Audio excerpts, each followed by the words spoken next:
With the WINN FM News, I am Kevin Brown. And I am Yolana Weeks. Our top stories. Probe continues into bodies suspected from Mali. Jesus Valdez sentenced for battery amid ongoing murder investigations. Stanford Williams sentenced to 11 years for robbery at Boozie's restaurant. Chelston Hanley sentenced for larceny. Jamaica government responds to opposition regarding a constitutional reform process. Grenadian authorities are bracing for the possible return of nationals while awaiting official word from American officials. Internationally, U.S. ready to impose 25% tariffs on Canada and Mexico. Now, the details. Authorities are continuing with their investigations into the discovery of 19 bodies aboard a vessel in the waters of St. Kitts and Nevis. As details emerge, the case sheds light on the ongoing issue of illegal migration from Africa. The bodies, found in an unregistered and unidentified fishing vessel, were badly decomposed, making identification challenging. However, police confirmed that one is female and another a child. Sources in Mali told WINN FM that the discovery is not surprising as many people from the region risk their lives on dangerous sea journeys in hopes of reaching Europe. Quote, "They spend millions in local currency to be taken to Europe, particularly France," end quote, one source explained, emphasizing that the Caribbean is not typically the intended destination. The source, who has investigated similar cases, noted that the vessel in question appears to be the typical type used for transporting people to the United States. When traveling to Europe, migrants often pass through Algeria and Italy before taking a train to France. The source added that, quote, "and then, when they are there, they would go to the shoreline, then move on to the UK via boats," end quote. Mali has become a key transit point for migrants from neighboring countries such as Ivory Coast, Gambia, and Guinea. The journey is perilous, with migrants crossing deserts, mountains, and waterways to reach their destination. The source noted that, quote, "a lot of them die because they don't know what danger lies ahead. They encounter terrorists and the harsh conditions of the Sahara along the way," end quote. In recent years, several Caribbean nations have reported similar incidents with vessels carrying deceased migrants turning up in their waters. Just last Saturday, the Trinidad and Tobago Coast Guard discovered a vessel with 5 badly decomposed bodies. St. Kitts and Nevis' Prime Minister Dr. Terence Drew expressed sorrow over the incident, stating that, quote, "we recognize the gravity of this situation and affirm our commitment to cooperating fully with regional and international partners to determine the circumstances that led to this unfortunate loss of life. At this time, we encourage patience as authorities work diligently to gather further details," end quote. He reassured the public that St. Kitts and Nevis will handle the situation responsibly and with dignity. Quote, "the government of St. Kitts and Nevis remains steadfast in its humanitarian values and will continue to work with all relevant stakeholders to ensure a responsible and dignified approach to such matters," end quote.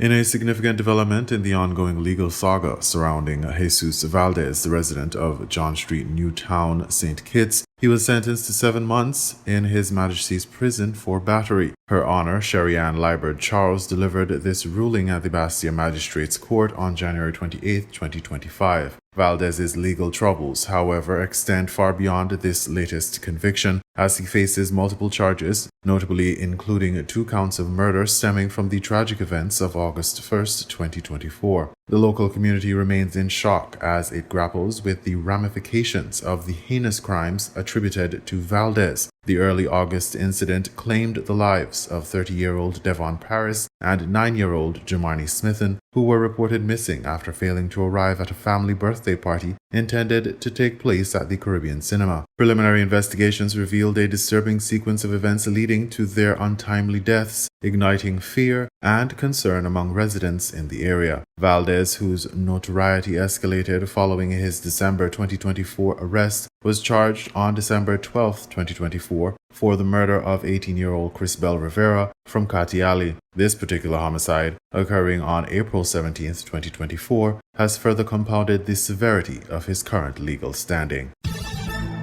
In a decisive ruling delivered on January 28, 2025, Stanford Williams, a 34-year-old resident of Sandy Point, was sentenced to 11 years in His Majesty's prison for his involvement in a robbery that transpired on March 5, 2022, at Boosie's restaurant located on Princes Street. The Honorable Justice Ian Morley, King's Counsel, presided over the hearing at the High Court in Bastille, where he emphasized the seriousness of the offense and its impact on the community. The robbery at Boosie's, a popular establishment among locals and tourists, sent shockwaves through the Bastille area. Williams was not a stranger to the penal system. He was already serving a 10-year sentence for a burglary committed on October 21, 2020, for which he received sentencing on September 29, 2023. The consecutive nature of these sentencing terms means that Williams will now face 21 years behind bars.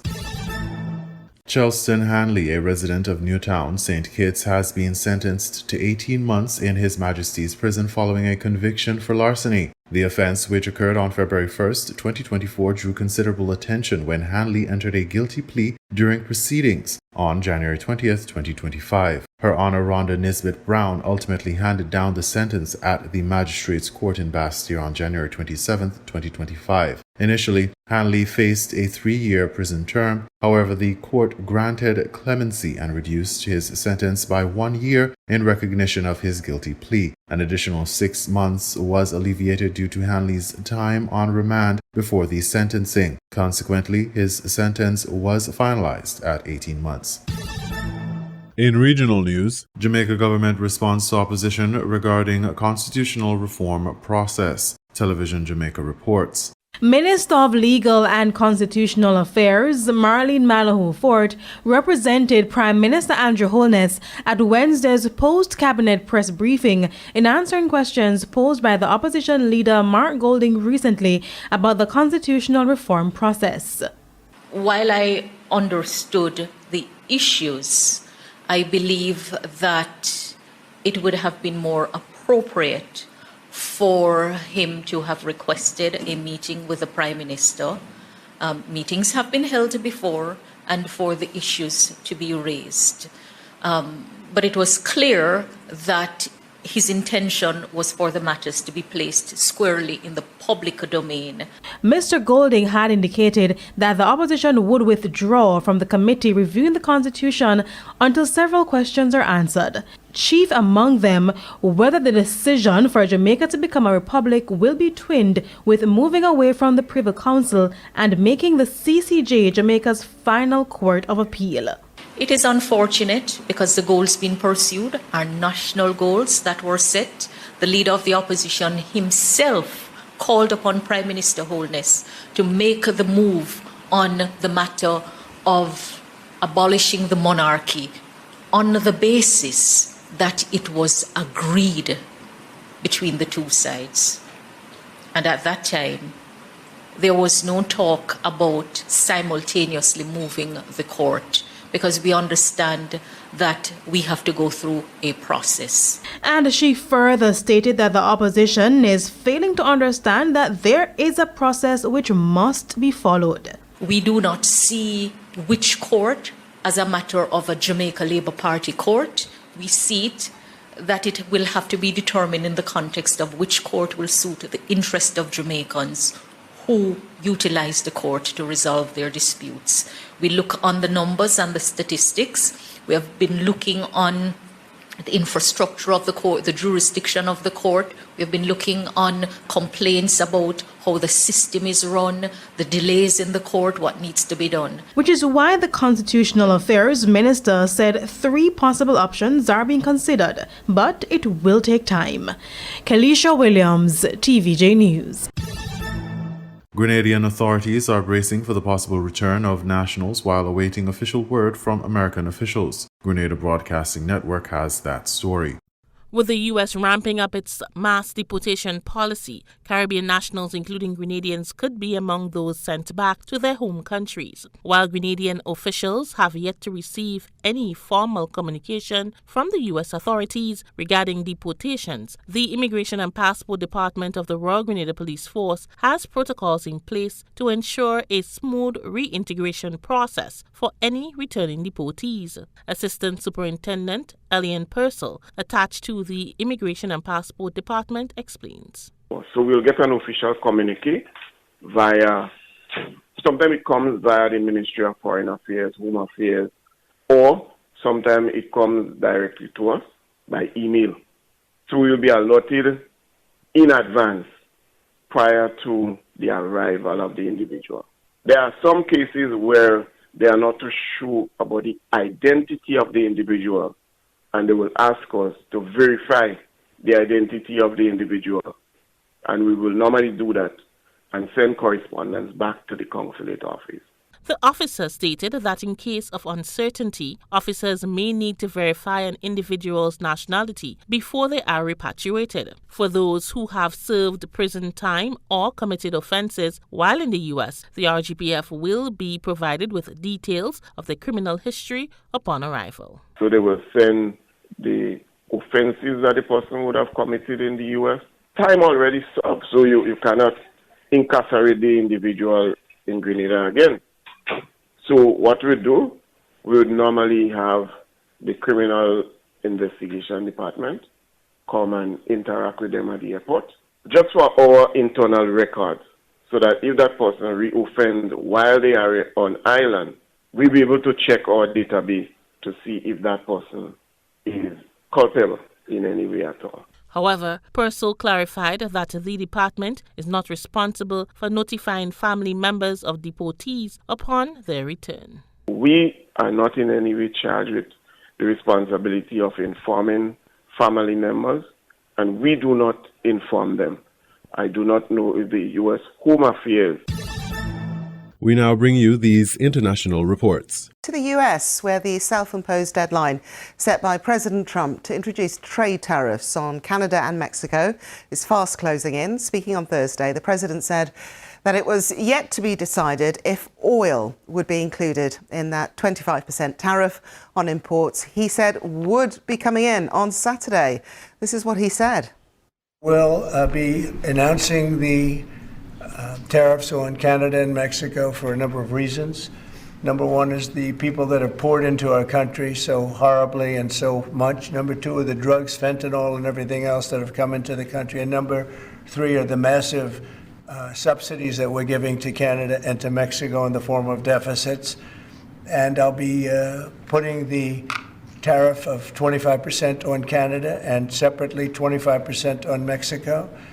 And we will really have to do that because we have very big deficits with those countries. Those tariffs may or may not rise with time. So that was President Trump earlier. Will he go through with it? Well, here's Sweeta Ramachandran from Artemis Investment Management. Well, I think there's no way to know until the actual decision is made. The markets have been expecting some form of tariff announcements since Trump was elected, to the extent that the Commerce Secretary, Howard Lutnick, has requested trade reviews with the U.S.'s major trading partners to be ready by the 1st of April, when a more serious and considered enforcement mechanism is expected to take place. As to the measures that are expected to come into force tomorrow, we're still in the dark about the specifics of some of them, because Canada and Mexico are also among the two largest importers of U.S. goods, and so they have the ability to retaliate against the U.S. as well. It also remains unclear because I think in a separate statement, President Trump also said that the primary intention of these 25% tariffs are actually to curb illegal immigration as well as the import of opioids and specifically fentanyl. So in that sense, it's not a traditional trade war, since the intention, the primary intention is about these other factors rather than merely the deficits. Upon returning to office, US President Donald Trump has launched numerous threats around tariffs. They range from the broad to those aimed at specific sectors or countries. Here's a roundup. A cornerstone of Trump's vision is a phased rollout of universal tariffs on all US imports. Treasury Secretary Scott Bessent has been pushing for a modest 2.5% tariff rate that would climb each month, according to the Financial Times. But Trump has suggested tariffs could be even higher. Economists say Trump's policies will be inflationary, as importing businesses who pay tariffs pass added costs to customers. Trump has threatened big tariffs on the United States' three largest trading partners, Canada, Mexico and China. For Canada and Mexico, he said he was considering 25% border taxes on imports from February the 1st. And he's floated the idea of heavier tariffs on some vehicles, potentially including EVs. He's also continued to threaten tariffs against China, citing these measures as retaliatory. We're talking about a tariff of 10% on China based on the fact that they're sending fentanyl to Mexico and Canada. In Trump's first term, the two countries engaged in a long trade war that hurt both economies. The European Union is very, very bad to us. Trump has also said the European Union and other countries have troubling trade surpluses with the US. He has said he will either subject those countries' products to tariffs or he will demand they buy more oil and gas from the US. And Trump has threatened that if a deal to end the war in Ukraine is not struck soon, he will hit Russia and other participating countries with taxes, tariffs and sanctions. Outside of Europe, he's called India a very big abuser on trade and vowed to use tariffs to correct trade imbalances. Trump has said he wants to impose tariffs on imported computer chips. He pointed to Taiwan, where the world's largest contract chip maker, TSMC, makes semiconductors for Nvidia, Apple and other US clients. Tariffs on pharmaceuticals, including medications, have been suggested, so too on aluminum and copper, metals needed to produce US military hardware, as well as steel. The aim is to entice more US production, though the move could raise costs for automakers. U.S. inflation increased by the most in 8 months in December, suggesting the Federal Reserve will likely be in no hurry to resume cutting interest rates. The Commerce Department's Personal Consumption Expenditures Price Index, the Fed's preferred inflation gauge, rose 0.3% last month. That was in line with economists' expectations.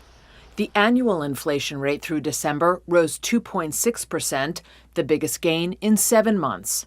Core PCE, which strips out volatile food and energy prices, rose 2.8% annually. The Fed kept rates unchanged on Wednesday for the first time since launching its policy easing cycle in September. The policy statement accompanying the decision dropped prior language that said inflation had made progress toward the Fed's 2% target, instead saying that it, quote, remains elevated. The central bank has forecast only 2 rate cuts this year, down from the 4 it had projected in September.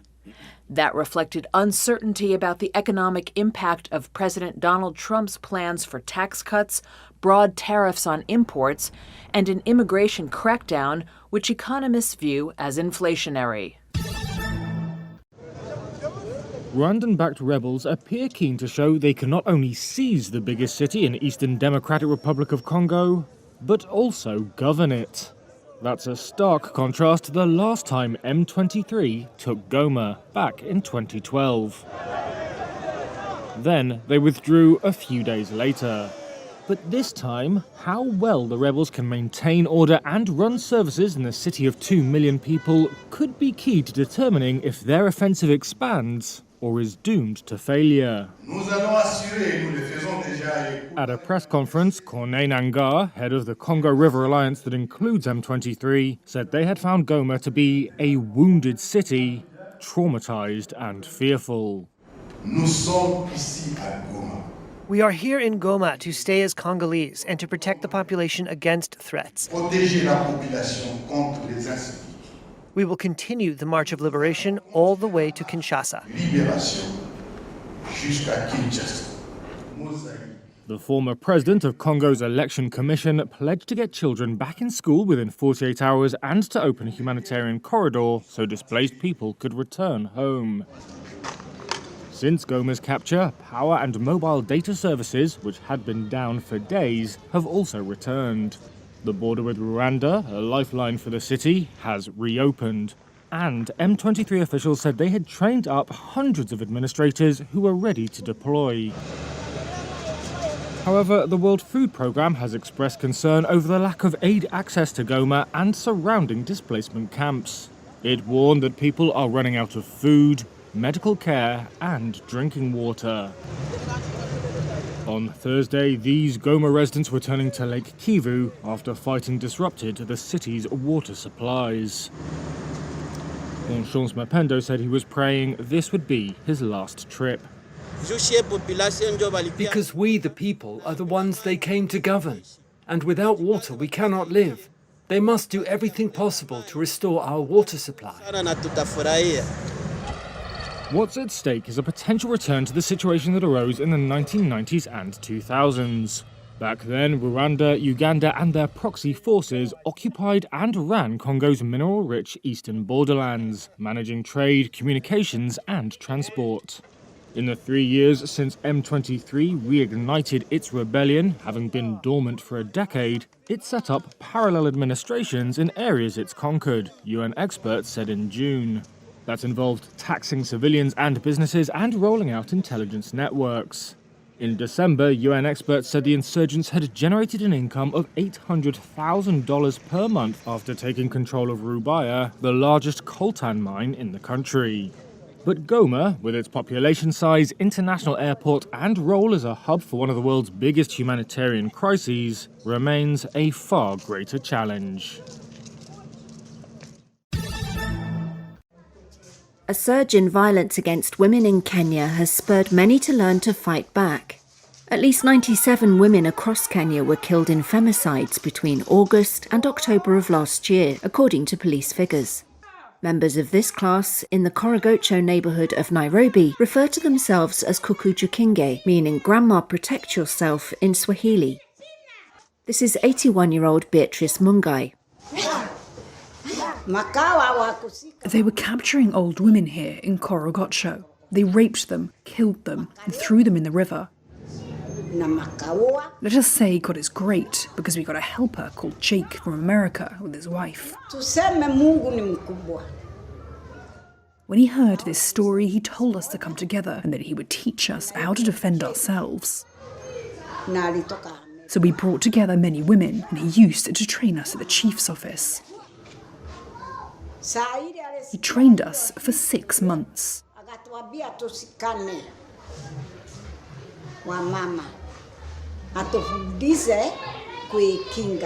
The course was started nearly 25 years ago by an American couple working with local residents after the rapes in Korogocho, which is poor and plagued by crime. Activists said the growing number of femicides is felt across Kenya's impoverished informal settlements. Inside a church, Mary Wainaina practices punches with other women. She used her self-defense skills to fend off a man who tried to rape her a few years ago. He told me to lie down. I did not refuse. I lay down. He then knew I was ready and he started undressing. I was still lying down. When he attempted to rape me, I grabbed his private parts with all my strength and twisted it, and he started screaming. Those who were close heard the screams and asked what was going on, as they had seen me going in that direction.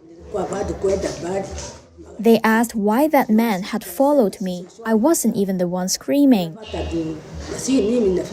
When people came, they caught him as he was and started beating him up. And that's how I was saved.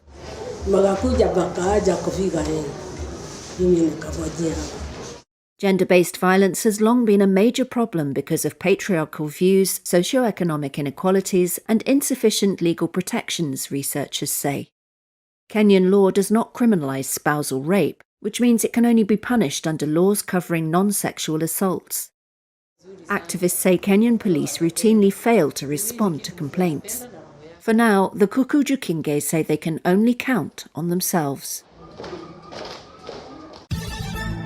You were listening to the WINN FM 98.9 newscast. Our top stories were: probe continues into bodies suspected from Mali. Jesus Valdez sentenced for battery amid ongoing murder investigations. Stanford Williams sentenced to 11 years for robbery at Boozie's restaurant. Chelston Hanley sentenced for larceny. Jamaica government responds to opposition regarding a constitutional reform process. Grenadian authorities are bracing for the possible return of nationals while awaiting official word from American officials. Internationally, U.S. ready to impose 25% tariffs on Canada and Mexico. Thank you for listening.